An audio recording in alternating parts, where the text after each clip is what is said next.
po, Panginoon. Magandang umaga po sa bawat isa. Salamat po sa Panginoon sa kanyang pong biyaya na patuloy nating nararanasan. Dapat po ang Panginoon sa ating pumapapuri at pagsamba sa buhay na kanyang binigay at pinagkaloob po sa atin. Bago po tayo dumako sa salita ng Diyos, awitan po natin ang Panginoon. Marapat nating dakilain ang Panginoon. Hallelujah.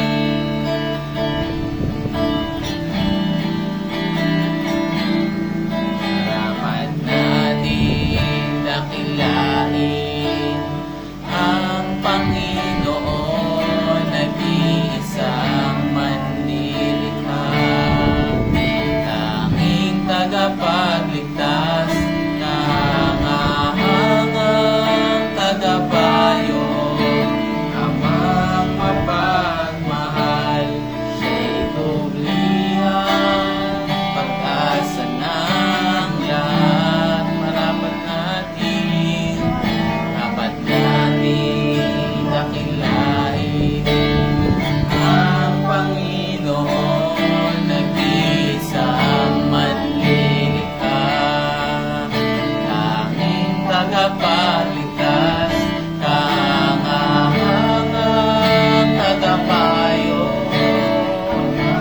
mapagmahal, siya'y kublihan, pag-asa ng lahat. Lahat ng loob sa Kanya ay sasamba, lahat ng labi magsasamba,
presensya po ninyo sa umaga po na ito, Panginoon. Sa pagsama niyo po, Panginoon. Sa buhay na meron kami, Panginoon.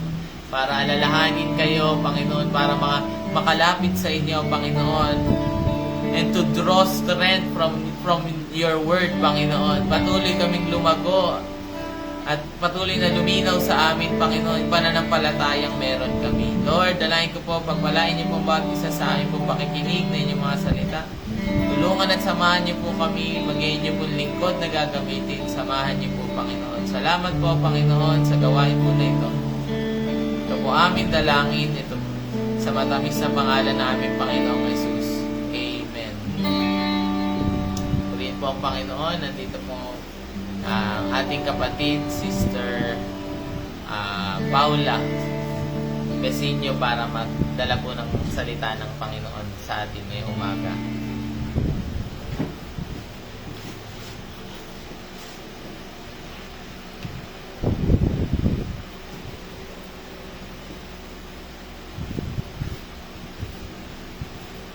Purihin po ang Panginoon sa mapagpalang umaga po sa ating lahat at sa mga nanonood po ng devotion ngayong umaga po. At ako po ay nagpapasalamat sa Panginoon dahil pag-isip pa lamang po natin ngayong umaga ay hinahanap na po natin ang salita ng Diyos. Kaya purihin po ang Panginoon, isa pong pribilehiyo rin po na makatayo po sa inyong harapan, makapakinig at makapangaral po ng salita ng Diyos. At ngayon po ay dadako na po tayo sa ating morning devotion po. Makipagbukasan po kayo sa akin sa aklat po ng Lucas chapter 21 verse 1 to 4. Kaloob po ng Biyuda.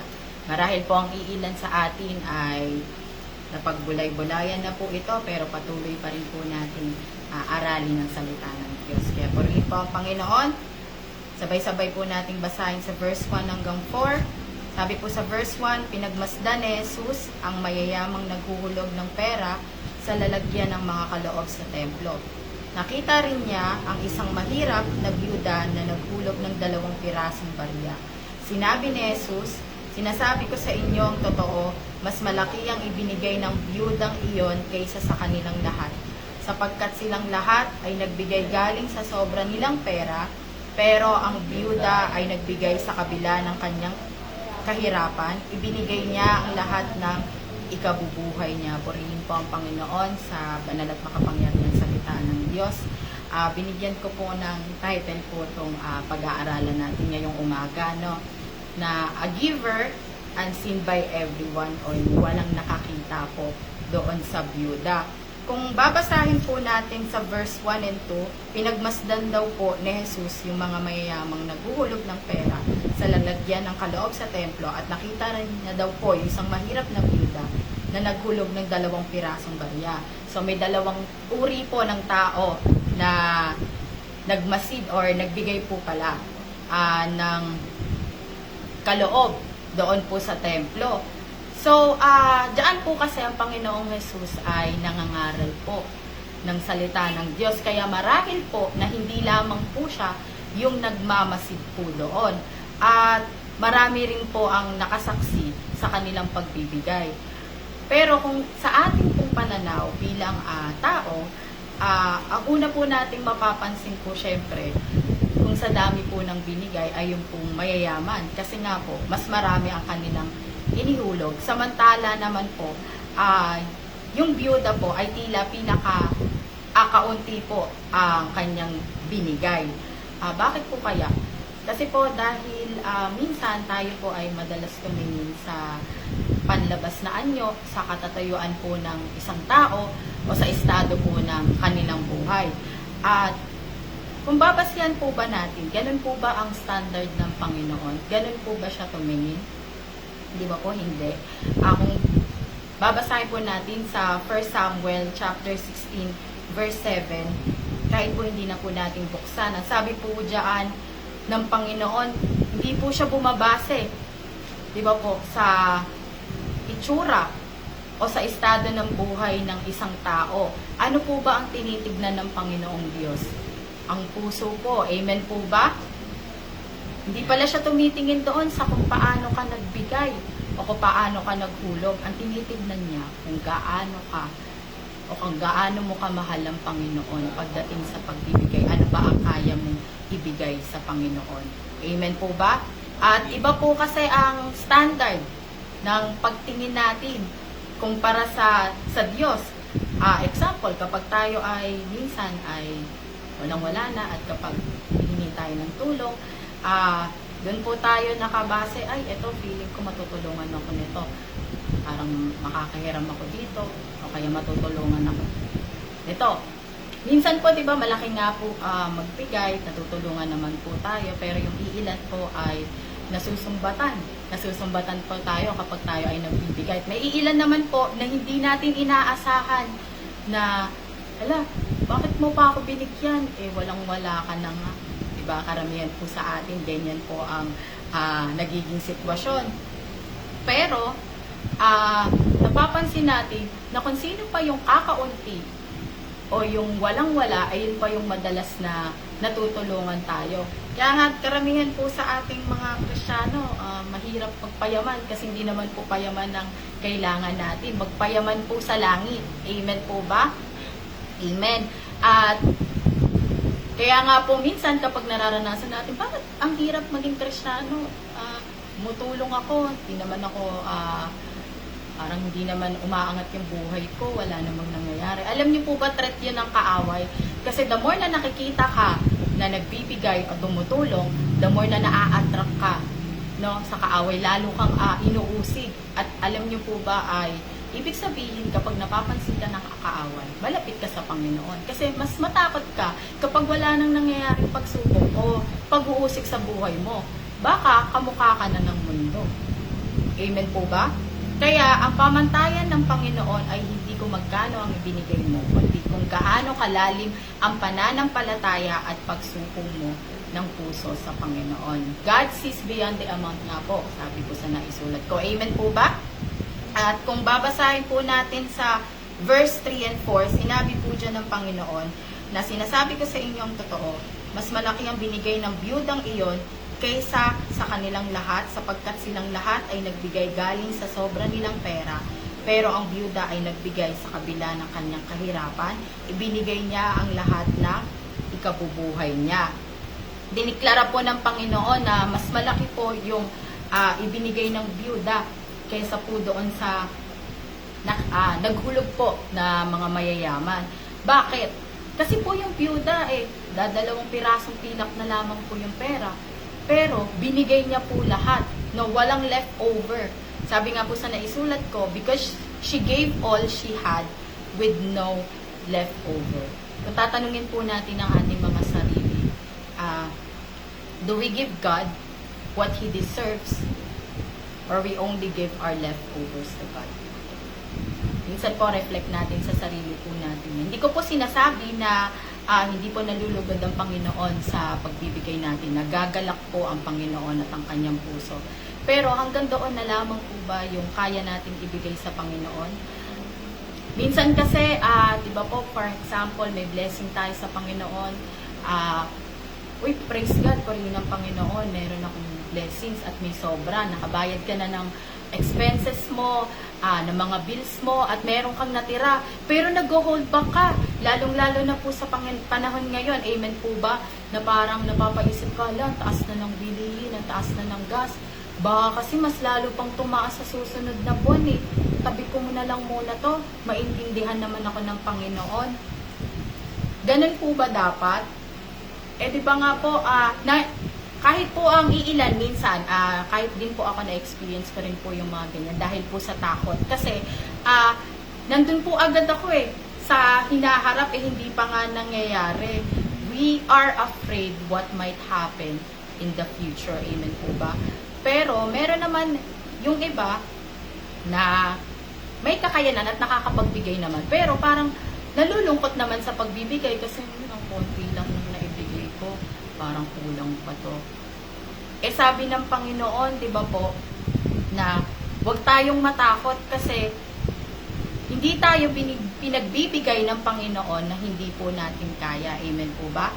Kung bubuksan nga po natin sa 2 Corinthians chapter 8, verse 12, bumakas po tayo sa 8. So, salita ng Diyos. 2 Corinthians chapter 8 verse 12. Sabi po dyan, sapagkat kung kusang loob ang inyong pagbibigay, tatanggapin ng Diyos ang anumang makayanan nyo. Hindi niya kayo pinagbibigay ng hindi nyo kaya. Amen? Kagaya nga po, di ba, sa Exodus po, chapter 4, verse 2, yung kay Moises po, di ba tinanong po siya ng Panginoon kung ano lamang yung meron siya, tungkod lang po yun.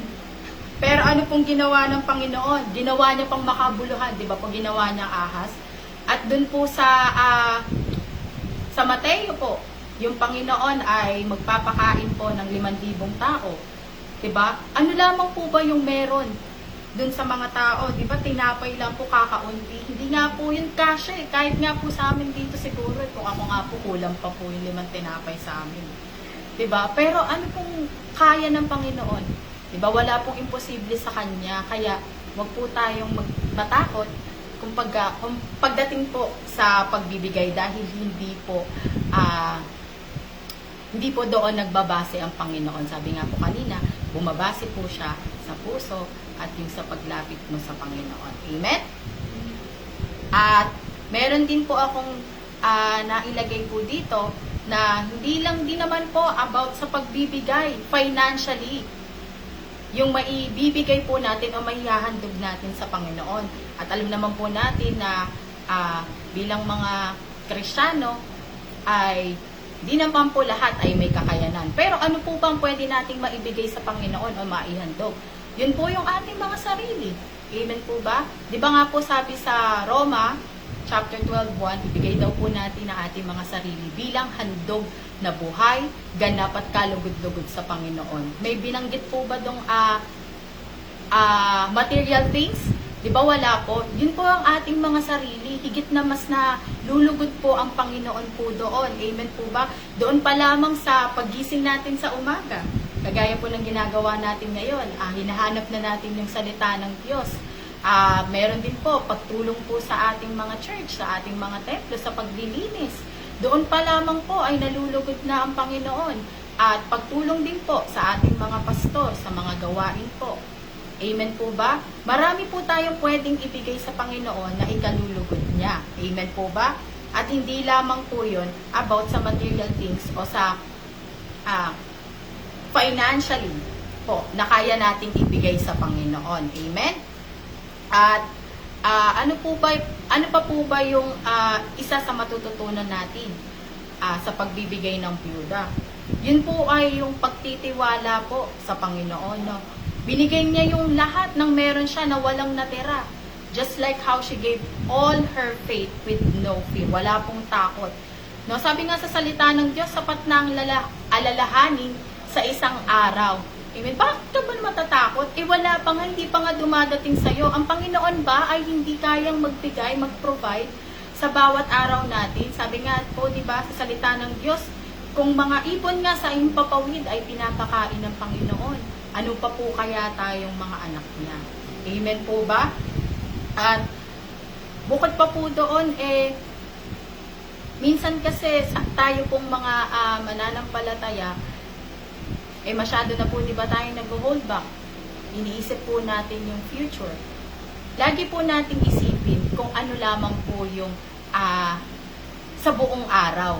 Kesa po yung isipin po natin so kung ano yung mangyayari po sa mga susunod. Dahil ang Panginoon lang po ang nakakaalam niya at kapag po tayo ay lumapit sa Panginoon, alam naman po natin hindi tayo magbibigo. Amen?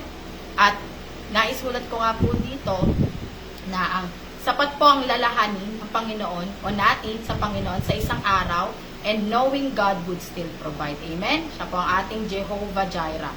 At kung mapapansin po natin po dyan sa tagpong iyan, siguro po yung mga tao ay hindi po napansin yung byuda.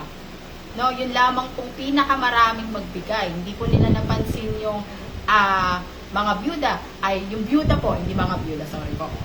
Because of her state, no, yung hulog po na inilagay niya, wala po siyang special treatment.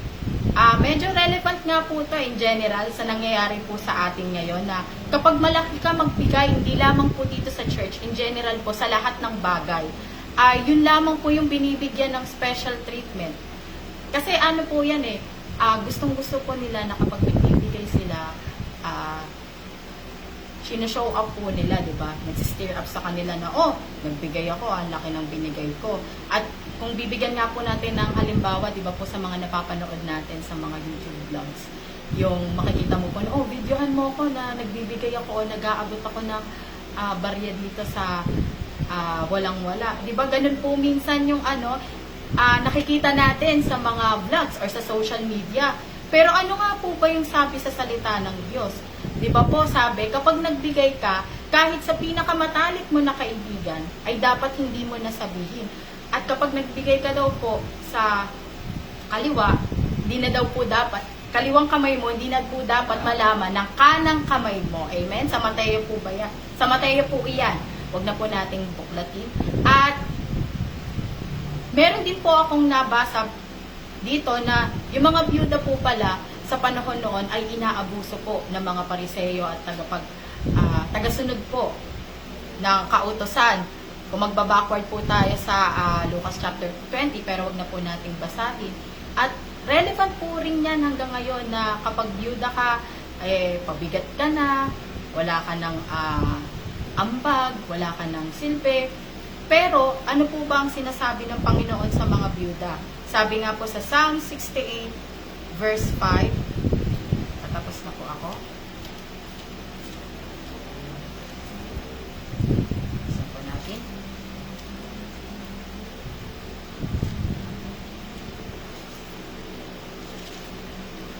Yan, sabi po dyan, ang Diyos na tumatahan sa kanyang banal na templo ang nangangalaga sa mga ulila at tagapagtanggol ng byuda.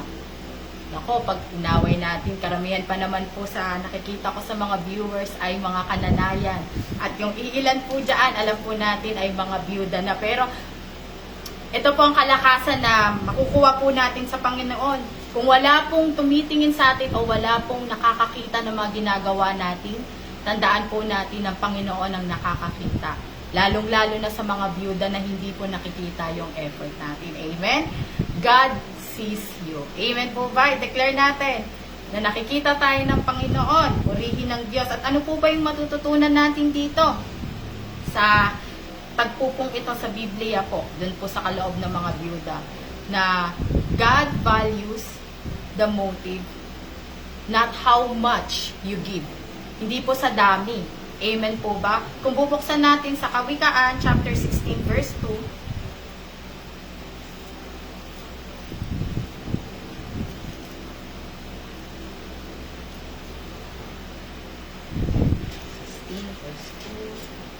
yan po, inaakala natin na tama ang lahat ng ating ginagawa.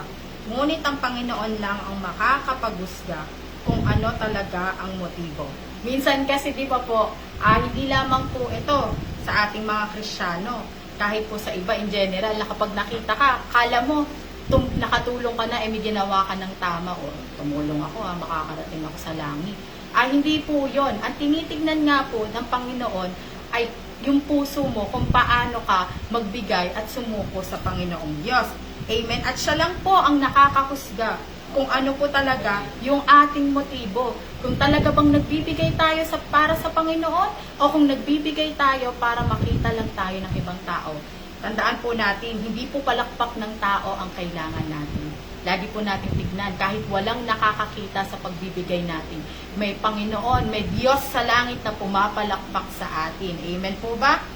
At konti na lamang po, sabi po dito, a cheerful giver pleases God. Alam po natin yan. 2 Corinthians chapter 9 verse 7. Sabi po dito, ang bawat isa sa inyo ay magbigay ng ayon sa sariling kapasyahan, ng walang pag-aatubili at hindi sa pilitan, dahil mahal ng Diyos ang nagbibigay ng may kagalakan. Sabi nga po, di ba, sa awit natin, no?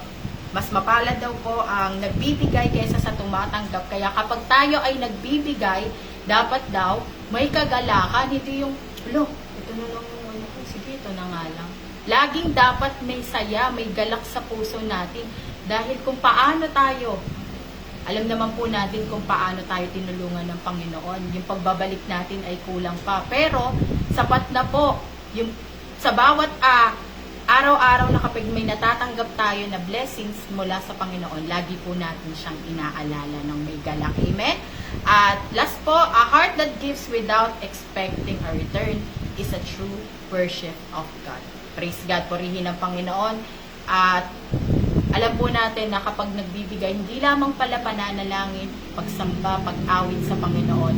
Ang isa rin po, no, na pag-worship o pagsamba sa Panginoon ay ang pagbibigay. Alam naman natin kung simulat sa pulpa lang, kung hindi binigay ng Panginoon, ang kanyang bugtong na anak ay wala po tayo rito. Kaya purihin po ang Panginoon. Salamat po sa Diyos. Lagi po nating tatandaan na even the smallest act of giving is truly seen and deeply valued by God.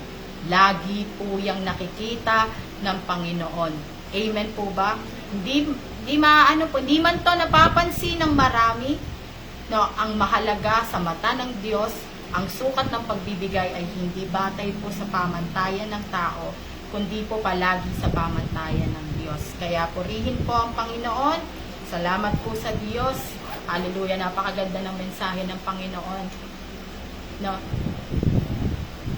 Alam po natin na ang puso po ang palagi dapat nasa Panginoon. Hindi po sa kung paano tayo magbigay, kundi po paano natin minamahal ang Diyos. Kaya salamat po sa Panginoon. Sige po, tayo po'y manalangin. Ngayong umaga, pasalamatan natin ng Panginoon. Hallelujah, Jesus. Hallelujah, Holy Spirit. Salamat po, Panginoon. Dahil po, Panginoon, sa biyaya nyo at habag nyo, Panginoon, nakakapagpatuloy kami, Panginoon. Kakarampot man, Panginoon, o may laki, Panginoon, ay patuloy na nakakapagbigay kami sa inyo. Wala pong iba dahil sa inyo, Panginoon. Hindi po namin magagawa ang lahat ng bagay, Panginoon. Ultimo ang pagbibigay, O Diyos. Kung hindi po dahil sa inyo na nagbigay sa amin, Panginoon, salamat po, O Diyos.